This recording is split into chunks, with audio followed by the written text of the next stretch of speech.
This begonia is a lovely orange and with a hint of yellow through it. It's really, really beautiful. Isn't it, Jacob? Nearly matches your hair.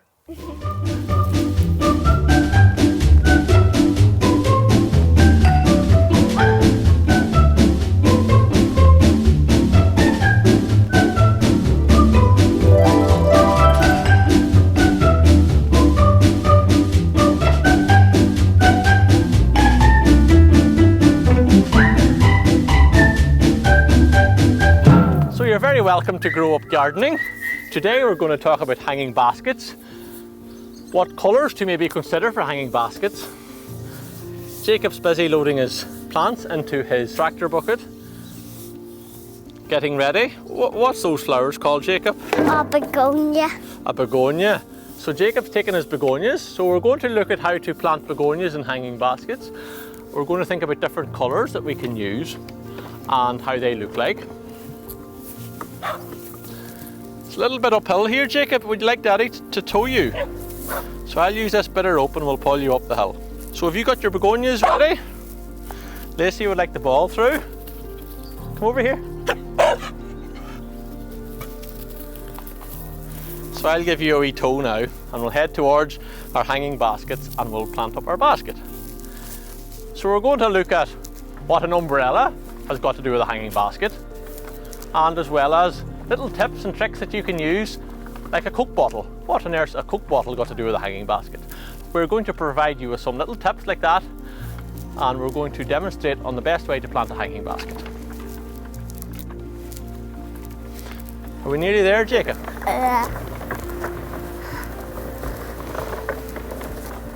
Hi everybody. So today we're going to talk about planting a hanging basket. There are many different types of hanging baskets to choose from. You can get the wooden wicker type, which are quite popular nowadays because they don't really require a liner. And by a liner I mean an extra fabric that protects the compost and it doesn't fall out through. This is your traditional type basket, a wire hanging basket, and you usually use a liner to line this. So that's where the wicker baskets have an advantage. But today we're going to use this basket. This is quite a large hanging basket and nice and deep. And what I like about this basket is, rather than using some of those fabricated liners that you can purchase, is actually you can create quite a natural basket using moss. This stuff here, gathered in hedgerows and under trees and woodlands. This is fantastic. Now this has been gathered a little while, so it's not as green. This will green up lovely. So we get a particular type of moss, and it's like a blanket nearly. When you lift it, it comes up in little sheets. So we're just going to line the basket out here, putting the greener side of the moss facing out towards the wire basket. So we're packing this out nicely now. The reason why I'm using quite a big basket is because when you put in the moss, it takes up a reasonable amount of space. We're just packing this in neatly and ensuring that it comes up to the top of the basket, so it holds in plenty of compost. Okay, so that's our basket, nicely filled with our moss and ready to go. What you're tempted to do now is go and fill that basket with compost. But you have to think down the road. When you hang this hanging basket up, it's a bit like hanging your clothes out to dry. It'll dry out very fast. Whereas a pot on the ground, whilst it will dry out in warm weather, won't necessarily dry out as fast as a hanging basket. So if you take your wet pair of jeans or your wet shirt or a wet towel and you throw it on the ground outside on a nice breezy day, it's not going to dry out that well. But if you take those jeans or towel that's soaking wet just out of the washing machine and hang it up on the washing line, then the towel or that pair of jeans will dry out fairly quickly. The same principle applies with a hanging basket. We have to think down the road, this basket's going to dry out quite a bit. So when we use moss in particular, now if you use a wicker basket that has a plastic liner on it, if there are no holes in it, you pierce the holes maybe about an inch up from the bottom to create a little sump or a little saucer. If there are holes in the basket that you might purchase, then you will maybe put a plastic saucer or just a little piece of plastic in the very bottom. This helps keep a little bit of extra water, that when you water, that doesn't all just come pouring out through the bottom, and that some of the water is actually held and is there for the rest of the day. What you can also get are self-watering hanging baskets. Those are a bit more expensive but are very convenient, and you only have to water them once or twice or maybe 3 times a week depending on the weather. That might hold up to 5 litres of water in a reservoir, and the plant will draw up the water into the basket. The same way if you take a sponge and you take half of that sponge and dip it in a basin of water, the water will rise a couple of inches up the sponge quite quickly. So that's the way that those self-watering hanging baskets tend to work. But today, to keep our traditional feel, we are going to apply the same principle, only using moss and a wire basket. So rather than just healing in the compost at this stage, I just cut a little piece of plastic. We've all plenty of plastics lying about the house, bits of plastic bags, and we put that into the bottom of the basket like so. So that ensures that when we water it, that we don't create a problem where there's too much water sitting in it, that the compost is continually wet. It ensures that there's a little bit of water held, but a lot of the extra water then, when it comes up over the plastic, will fall out the side. So we want the water to kind of run out about this level, that we have a sump just at the very bottom. Now, the next trick is to get a piece of what's called capillary matting, or a holiday watering mat you might see in a garden centre. This is a piece of fabric that acts a bit like a sponge, but it holds even more water than probably a sponge would. This holds lots of water. So I have here a bowl of water and a dry piece of fabric, capillary matting. So if you're interested in getting a bit of this, comment below or drop us a wee message and get in touch, and we will help you get this.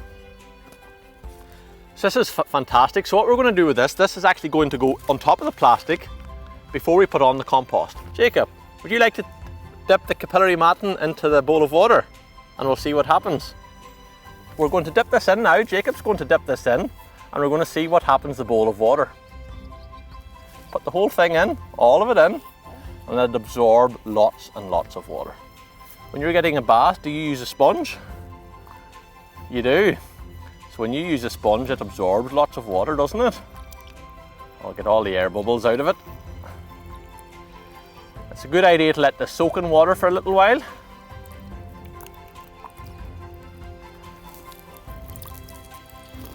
So here's our capillary matting. This is soaking wet. Now if I hold it sideways, you can see the water dripping out of it. So I'm going to set this on top of the plastic. And it's at this stage that I'm now going to add in the compost. So what compost should we use? There are multi-purpose compost, there are tub and basket, container compost, moisture control compost, lots of different types of compost for hanging baskets. All different names, but all meaning the one thing.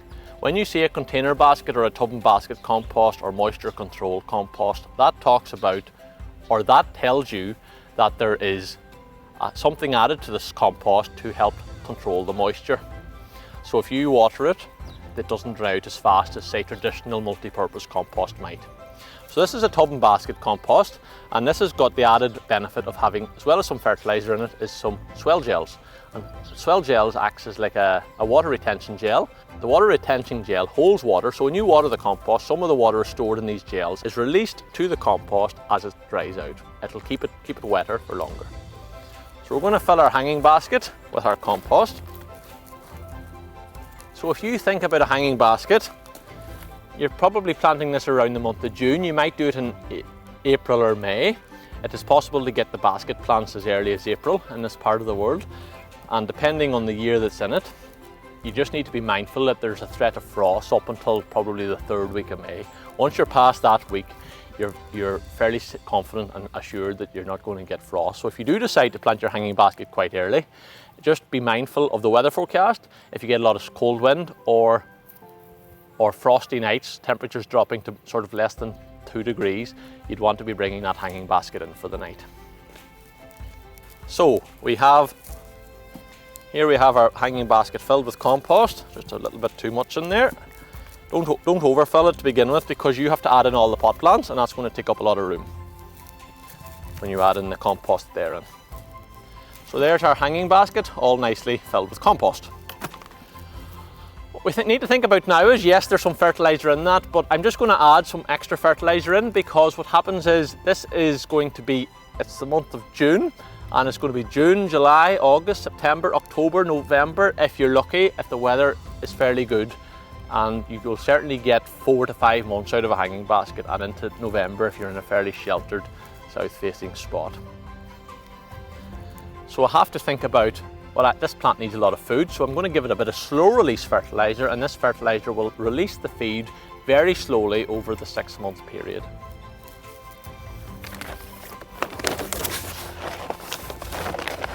So here I have my slow release feed. It's little balls, they can be different colours, these ones are green, and we're going to mix this through. Mix it through, don't put it in one big lump. You can mix it through as best you can, and this will slowly release the feed throughout the whole summer as the plant needs it. You might be familiar with products that you have to feed with the watering can. So when you feed with the watering can, that's very important as well, and we'll talk about that fairly shortly. Here comes Jacob with his watering can. We're going to need water very shortly, aren't we, Jacob? You want to lift it up here and have it ready? You want to stand up here and we'll give it a wee water when we have it planted? Because it's very important to give our plants water, isn't it? So what's in the watering can? Water. There's water in the watering can, that's good. Well, we're going to need that when we have it planted. Alright, so we'll put that on when we're finished. Can I put some on? Just a wee bit, okay, there you go. Right, you need to keep the rest of the water now. That's it, good man. This is called a begonia. This is also called a begonia. These are your traditional begonias, your non-stop doubles. This is actually a different variety of it, but very similar. This is called tubby, begonia tubby. They're like the non-stops, the double begonias, but they're a little bit more compact and tend to flower a little bit stronger and a little bit earlier. So you can see the difference in the two plants.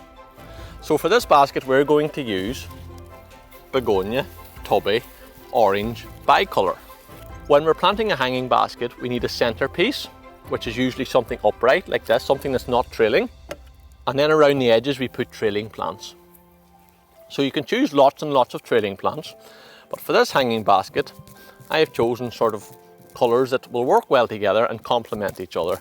And I'm going for a basket that is not full of lots and lots of flowers. You can plant a hanging basket that is absolutely overwhelmed with lots of colours, or you can plant a basket with very simple 1 or 2 colours. We're choosing a couple of different colours, and we're going to choose the following plants. So we have begonia, which is our centerpiece. We have this wonderful little plant. This is called Creeping Jenny. Lizzie Macchia is its name. This doesn't really flower. It does have a flower, but you're not planting it for its flower. You are planting this for its foliage, or in other words, its leaves. Good man, you're wetting the compost. That's what we like to see. It's important that we keep our compost wet. So Jacob's given us a wee early bit of help. When you're watering your pots and baskets, try and do this early in the morning or late at night. So avoid watering them in the middle of the day when it's very hot. We're now going to plant our hanging basket. When you plant the plants in your hanging basket, you want to tilt your plant slightly over on the side using your hand like this to grab all the leaves in the plant, and the other hand on the pot, and give it a wee squeeze around the edges of the pot, and this will help to loosen it in the pot, and then we can slowly pull the pot away. We have a fantastic root structure here, so that there will mean that our plant will continue to grow, will continue to take up all the food and nutrients that we give this plant. So we're just going to set that into place. So there's our centerpiece, and now we're going to think about what we're going to put around the edges. So for this, I have chosen, this is another begonia. This is called Begonia Rosanna Apricot, a beautiful yellow flower, a little bit different than your trailing traditional yellow begonias. So here we have this begonia, Rosanna Apricot. Look at the gorgeous blooms. So that is going to complement our lovely orangey yellow begonia that we've planted. As the months go on, this basket will completely trail away down, and you will hardly see this plastic container. So we are going to plant 3 of these, and when we're planting them, we're going to plant them in like a triangle. So when you're planting, try and think of things in odd numbers. So you're thinking 1s, 3s and 5s. So with a hanging basket, you could plant a centerpiece and then you could choose 6 or 7 different plants that all just go around the edges. But we're wanting to give our hanging basket a little bit of structure and a little bit of thought into it. So with that thought, we are going to plant a triangle of our begonias. And then we are going to use this beautiful white geranium. This is a trailing geranium, and this will trail out all over the edges. I have to say, I wasn't really overly keen on trailing geraniums until last year when I went on holidays in one of the Canary Islands. And when I was there, they had huge areas planted with trailing geraniums, and that's a beautiful plant. Until I seen it in full flower and it's not in an environment where it was growing well. So they do quite well here, but when you buy them, you normally pick them up as a very green, straggly, leafy plant, whereas when they come into flower, they're really, really nice. Jacob's looking for more water. Away you go and get more water. Fill up my watering can so we're sure that we have enough for this basket. So we have our 3 begonias around the edge in a triangle, an even triangle. So your 3 begonias are the 3 points in a triangle. Our centerpiece then is the dot in the middle of our triangle. And then we're going to use 3 white trailing geraniums. So I have this one in a little larger pot to show you the flower, but I'm actually just going to put in slightly smaller pots that aren't actually fully in bloom yet. So there's lots and lots of buds here. So when you pick these up in the garden centre, this is what they normally look like. And unless you know the plant, you might think that doesn't look like very much, because if you buy a petunia or a begonia, it's usually quite strong flower that's on it at the time of purchase. But trailing geraniums, sometimes you have to wait a week or 2 or until you start to see the flowers coming out after planting. So here we are. So what I'm going to use here now is this foliage plant, Creeping Jenny, or Lysimachia as it's called, its proper name, but Creeping Jenny will identify it just as well. This is more of a foliage plant that produces lots of yellowy coloured leaves, yellowy green leaves. That's really, really nice. And by autumn, September, this will be trailing way down from your basket, several feet under your basket. As well as trailing just down around the basket, it will actually send out lots of leaves and lots of foliage all throughout the basket. So it will actually spread all the way throughout, as you can see in these containers below. So we take our Creeping Jenny and we set one in here. We set one in here. And we set one just here. So there's our basket. I think this is a 16-inch basket. So baskets tend to be measured diameter across. So you can get 10, 12-inch baskets, but if you want to create a real show, you really want a minimum of a 14-inch basket. Now a 14-inch basket looks something like this when fully planted. So this has been planted a while. Here we have Nepeta, which you can use along with Creeping Jenny or the Lysimachia, or you can use on its own depending on the colour you're looking to achieve. This will be touching the ground by September time. But we're using a slightly bigger basket to give us a little bit more room. Some people will traditionally plant lobelia and maybe a few other plants in through the wire mesh around the edge of the baskets. That's good and you can do that, but I tend not to do that because the amount of plants that you tend to put on the top, and if you choose the correct plants, you won't actually see the basket properly once everything's trailing well and it's fully flourishing. And with the idea of using the moss, even if you do see a bit, you're going to start to see that moss growing and it's going to be nice and green and it's going to add that real natural, traditional, rustic feel to the basket. So we've it all set out and we are now going to plant it. Here we have our Creeping Jenny. So we take out our label. You might want to read the back of your labels because it does give you some information if you're unfamiliar with the plant. So we're going to apply the same principle and we're squeezing our pot to loosen the pot plant. So I've taken this Creeping Jenny first, but what I'm actually going to do is actually leave this to the end. So I'm just going to set that down a wee second. We plant our second, nice and firmly. And then we take our third begonia. There are many different types of trailing begonias. You have your traditional, what's called illumination, pinks and yellows and whites, for example. They're quite nice, lovely begonias. But these ones are a bit more expensive to buy, and but the reward that you get from these Rosanna and Bellina is another one, Bellina Orange, which is this one here in this basket. Just look at the oranges in that. That again is a trailing begonia, and that's going to trail all the way down the front of the basket. So I have my 3 trailing begonias in place. Before I plant my next 3 plants, which is trailing geraniums, this is one way you can recycle an old bottle. Something like 500 milliliter Coke bottle or 7-Up bottle, that type of thing, will do the job fine. You cut the bottom off it and you turn it upside down, and what this acts is a water reservoir. And it then will give us that extra assurance that in very warm weather, if you're getting temperatures over 20 degrees and the weather is warm and hot and sunny, then your basket, as I've said, is going to dry out very fast. And it's just an extra assurance that you can give it that extra bit of water and know that your basket is safe. With the extra measures that we have taken with this basket, ensures that you can go away for a day or so and not have to think about, well, who do I get to water my hanging basket? And it's 25 degrees and the sun's shining.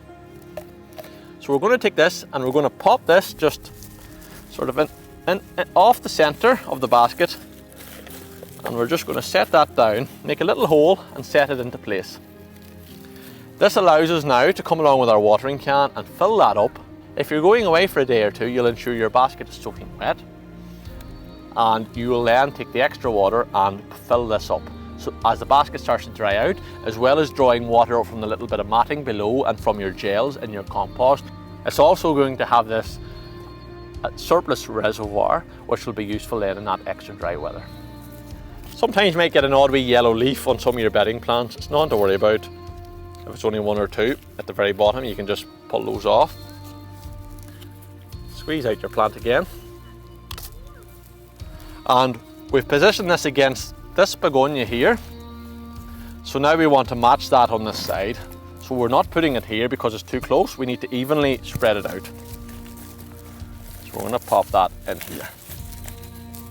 And the same applies for our third. You might be tempted to prize out some of these roots, but unless the plant is absolutely pot bound, which it shouldn't be unless you've bought them very late in the season, then there's no real need to prize these out. You can prize some out if you really need to, but I don't really encourage disturbing them. I've never done it, and I've never found it necessary. As I say, the only time you would do that is if the plant is absolutely very pot bound, where you're buying it, say, late in the season and it has been in that pot for quite some time. So we've set in our third trailing geranium. Now we are left with 3 more spaces where we will plant our creeping jenny or Lizzie Macchia. And you can see what this is like. This is trailing down. So as I say, as this continues to trail, it will be several feet under your basket, and it will spread all throughout your basket as well. Don't worry about making a little bit of a mess, because you can tidy all out of afterwards.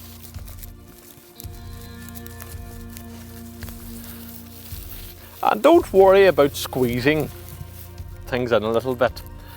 Plants aren't that temperamental. You can give them a little bit of abuse. Now, don't break them off or anything out there, but you can take the plant, and if the hole's a little bit small, just squeeze it a little bit to get it to fit in, because it'll soon root out into the compost that you put into the basket. So here we have our hanging basket planted, and you can just about see the bottle. There's no point burying that bottle because you want to be able to see it and know where it is, but bear in mind that that bit of a plastic bottle is, when these plants grow and start to fill out this hanging basket, you won't even see that bottle, but you'll need to be able to find it. So keep it reasonably high up, but firm, that it's not going to fall out. But ensure the neck of the bottle is well down into the compost. So the last thing we need to do with this basket now is to give it a very good soak, ensuring that the compost is saturated and ensuring that our little reservoir is full, and then we don't have to worry about watering this basket then until tomorrow. Because of the measures that we have taken, depending on the weather, we may not have to water that basket every day. If you took shortcuts and just stuck in the liner and just threw in the compost, it'll do, I'll hope for the best, then you're going to be watering that basket every single day in warmer weather. How do you know if the hanging basket needs any water, you might think? Well, it'll be all right today. If the hanging basket is very light and you're able to lift it like that with one hand, very easily, it is too dry. If you can just about lift it like that and up, it's quite damp, but give it a bit of extra water. If you're using some of these bigger baskets, like 16-inch baskets and bigger, and you really shouldn't be able to lift it too easily with your hand like that there. So when this basket is soaking wet, like I can lift that now like so. We're going to water it now together because you can see I'm able to do this. So, have you got your watering can? You better go get it. Right, Jacob asked a very important question there. Why do we have to water it? So it doesn't dry out. It's a bit like you being very thirsty on a warm day. When you get thirsty, you go looking for a wee glass of water, or a wee glass of milk, or a wee glass of juice. So it's very important that we water our plants every day. As we're filling Jacob's watering can, some plants are very fussy and require watering maybe early in the morning, like tomato plants is best, watering in the morning. With hanging baskets, in warm weather, you water them twice a day. So Jacob and I are going to water our hanging basket. Can you fill this up please, down into our plastic bottle? And I'll soak the rest of the compost because we need to make sure all the compost is nice and wet. Now there's about 8 litres in this watering can. I'm going to put them. More. May I have some more please? May I have some more, please? Yes you may, Jacob. I want that full. Yes, we'll fill this up because the basket needs lots of water. Why do we need to water the hanging basket? So it doesn't dry out. Good man. So you continue to fill that little bottle.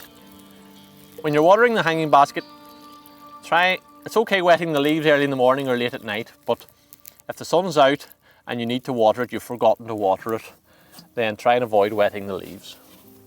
So this basket doesn't look overly colourful right now, but this basket is going to plume out over the edges and away down round over the basket, and it is going to be full of beautiful yellow and orange and white flowers.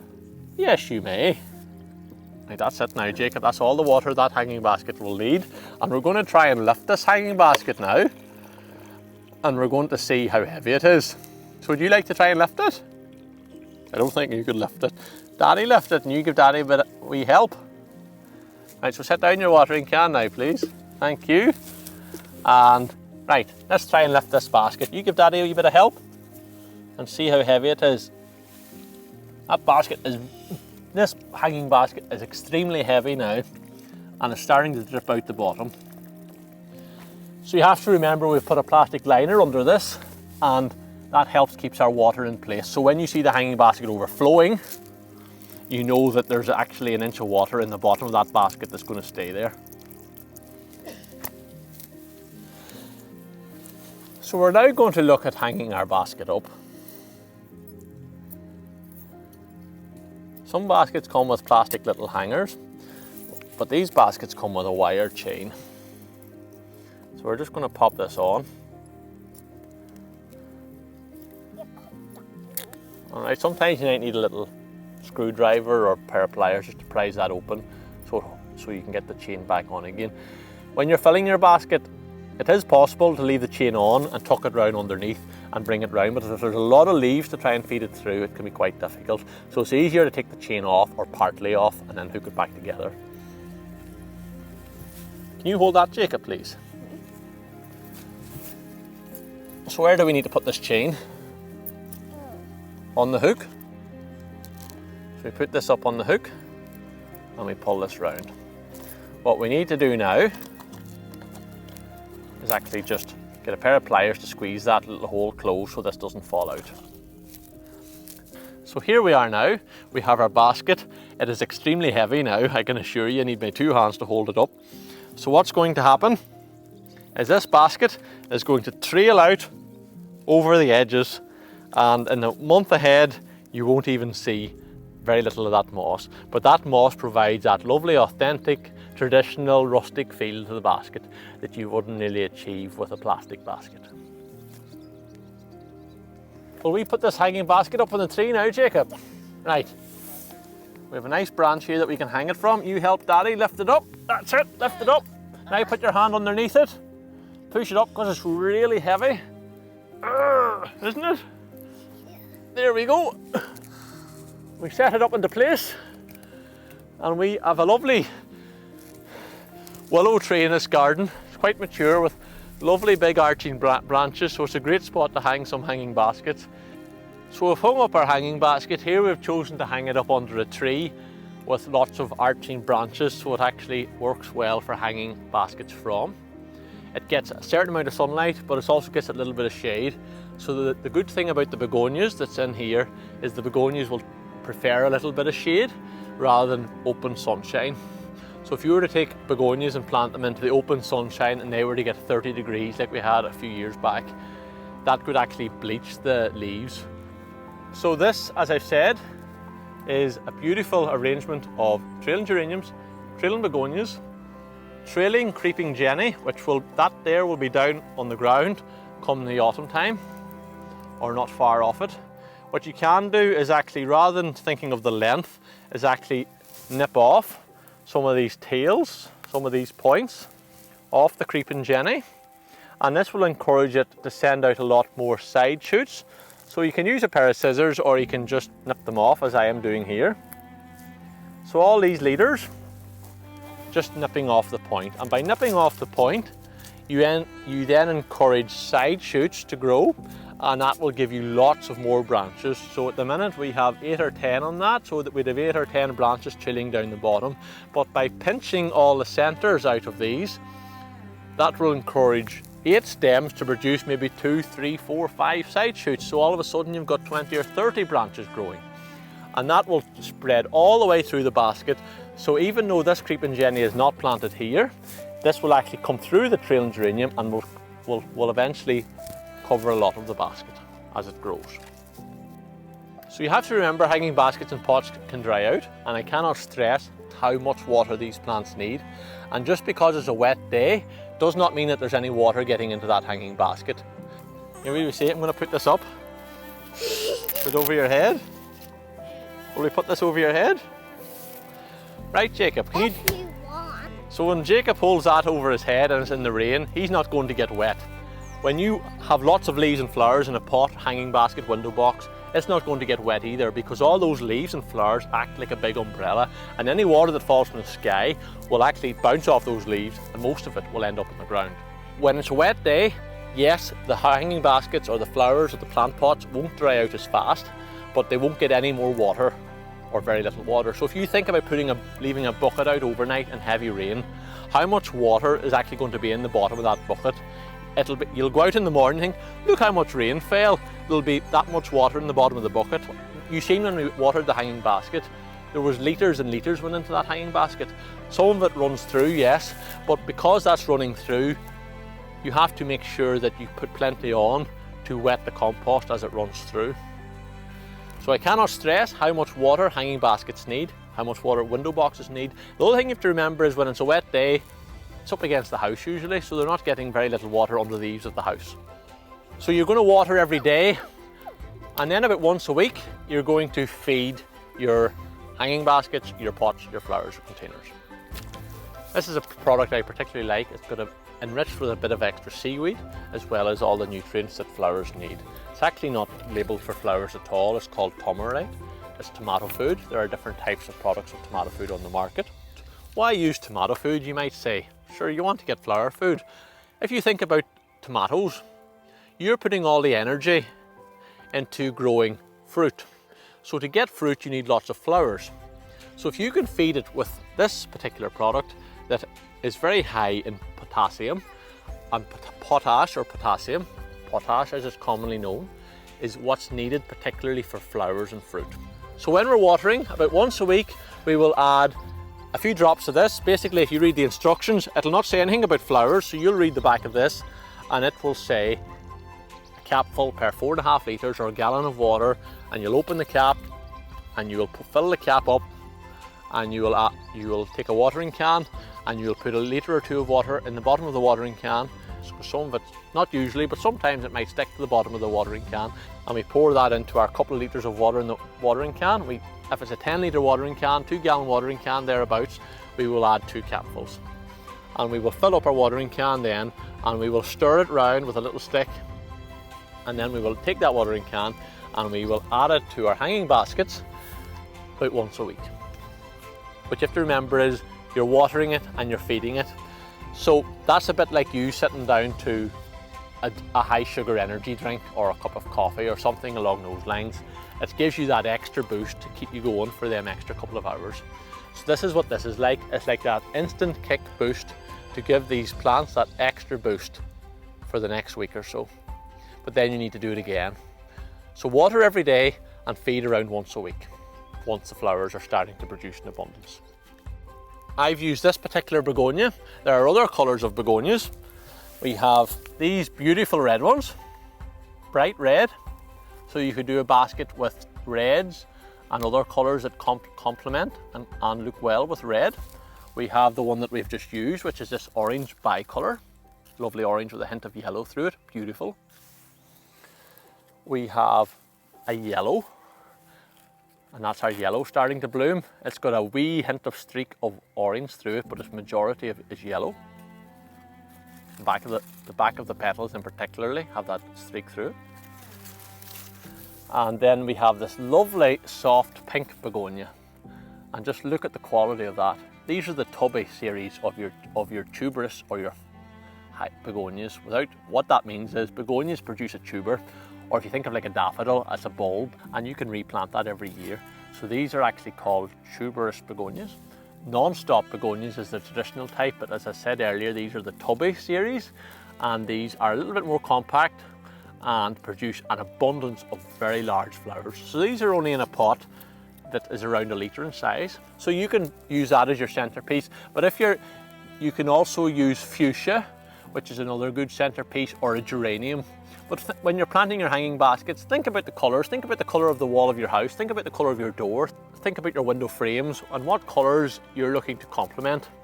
So when you go and get married, you think about the bride's wedding dress and the bridesmaids have colours, and then the men's all got sort of all matching up and everything looks well. And you tend not to put a pink dress and a man standing beside him with a red tie. So try and think about how you complement your colours, how you plant your hanging baskets, and always think about how do these colours look together. Some people love mishmashes of colours, and that's fine, I like it too. But when you take the time to actually think about different colours and how they contrast or how they complement each other, your basket can be that bit more superior and a wee bit better looking.